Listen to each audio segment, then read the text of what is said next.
आमे अधिक अधिक शुचि पवित्र हेबा पाए सदा सर्वदा चेष्टा करिवार आवश्यक। आमर देखिबा चक्षु आज निर्मल नाही, आमर भावना आलोचना निर्मल नाही, आमर हृदय निर्मल नाही, आमर शरीर निर्मल नाही, आमर ओठ जीवा आमर शब्द कथा भाषा व्यवहार भी आज निर्मल नाही। एठी आइबो कहउछंती सृष्टिकर्ता अपेक्षा कौन एते सूची आमे माने सूची हेबा पाई प्रभुंकर वाक्य द्वारा आमे आगु बढ़िबार आवश्यक एवं आमे छिड़ा हेबार आवश्यक।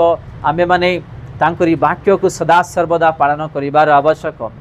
जदि आइबो परि धार्मिक लोक तांको जीवन रे एते कष्ट निंदा ताड़ना एवं रोग बीमारी धन संपत्ति नष्ट हो गले सुधा से अपेक्षा रे थिले गाँ विषय नहीं कि सदा प्रभुंकर ठारू जिंती मु आशीर्वाद पाइबी। हालेलुया।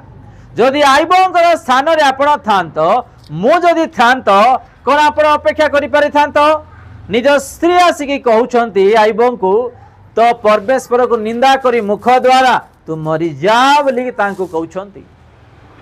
जदि सेटा आपण जदि मु जदि सुनि थांत संभाली पारि थांत केबे भी नहीं।